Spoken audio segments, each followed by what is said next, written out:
ہے جس طرح حاجی لوگ احرام کی حالت میں اپنے ناخن اور بال نہیں کاٹ سکتے یہاں تک کہ قربانی نہ ہو جائے، کیا عید قربان کی قربانی کے لیے قربانی کرنے والے کا بھی یہی حکم ہے؟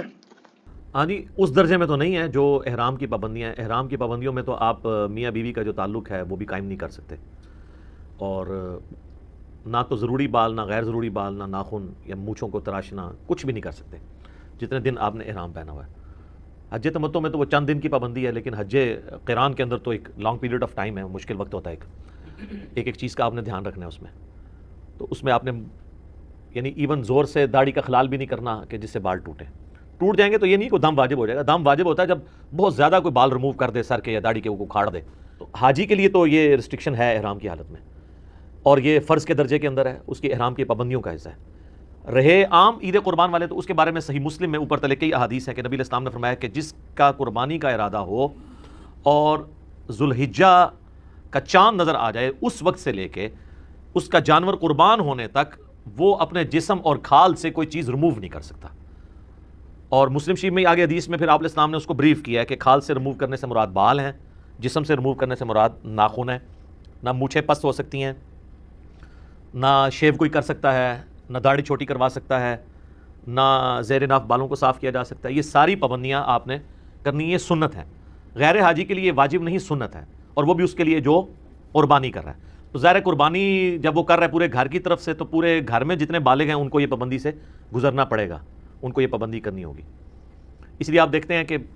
جو لوگ مونچھیں بہت پس رکھتے ہیں ان قربانی کے دنوں میں، ہماری بھی ایک آدھ ریکارڈنگ تو آئی جاتی ہوتی ہے ہر سال، تو اس میں مونچھیں بڑی ہوتی ہیں، لوگ نیچے کمنٹس کرتے ہیں نہیں لگتا ہے مونچھیں رکھ لی ہیں، مونچھیں نہیں رکھی ہوتی، وہ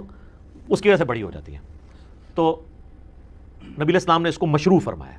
حتیٰ کہ یہاں تک آیا سنن نسائی کے اندر، المستدرک للحاکم کے اندر، سنن ابی داؤد کے اندر، امام حاکم نے بھی صحیح کہا، امام ذہبی نے بھی موافقت کی ہے کہ ایک غریب صحابی تھا، اس نے کہا یا رسول اللہ قربانی آئی ہے تو میرے پاس ایک ہی بکری ہے جو دودھ دینے والی ہے، تو آپ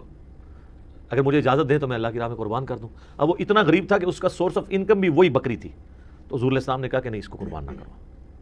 تو اب اس کو جوش بھی تھا قربانی کا، تو آپ نے فرمایا کہ اس طرح کرو کہ عید قربان والے دن باقی لوگ قربانی کر رہے ہوں گے تو تم اپنے غیر ضروری بال اور ناخن کاٹ لینا، تو تمہیں اللہ تعالیٰ ایک مکمل قربانی کا ثواب دے دے گا۔ یہ ایک بہت بڑی ایک سمجھ لیں اللہ کی طرف سے ہمیں نعمت دی گئی ہے۔ جو لوگ قربانی کی استطاعت نہیں رکھتے تو وہ بھی یکم ذوالحجہ سے لے کر 10 ذوالحجہ تک اپنے جسم سے بال اور ناخن نہ کاٹیں، اور جیسے ہی قربان گاہ میں پہلی قربانی ہو اس کے بعد وہ ناخن اور بال کاٹ لیں تو ان کو پوری قربانی کا ثواب مل جائے گا۔ اور جو دوسرا حاجی ہے نا، جو عام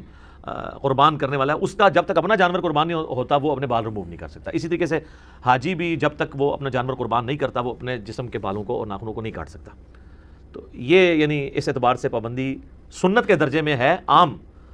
جو قربانی عید کی ہے حاجیوں کے لیے یہ فرض کے درجے میں ہے، اور وہ اگر جان بوجھ کے بال ریموو کر دیں گے، ایک اچھا خاصا حصہ کو مونچھیں مونڈ دیتا ہے، تو پھر اسے پھر ایک دم دینا پڑے گا، یعنی ایک جانور حرم کی حدود کے اندر قربان کرنا پڑے گا۔ باقی ایک حاجی نے یوں ہاتھ پھیرا، اسے یاد نہیں تھا، یا وہ سر پہ ہاتھ زور سے پھر گیا اور اس سے 2-4 بال ریموو ہو گئے، تو اس کی وجہ سے لوگ بیچارے ادھر بھی اتنے پریشان پھر رہے ہوتے ہیں احرام والے کے، پتہ نہیں وہ داڑھی میں ایسے ظاہر ہے کہ ہماری عام پریکٹس تو نہیں ہے، وہ کسی نے یوں کھجلی کی تو ایک بال آ گیا، وہ کہتے لو جی دم واجب ہو گیا، دم واجب ہو گیا، دم تین جو ہے ادھر بم ہو گیا،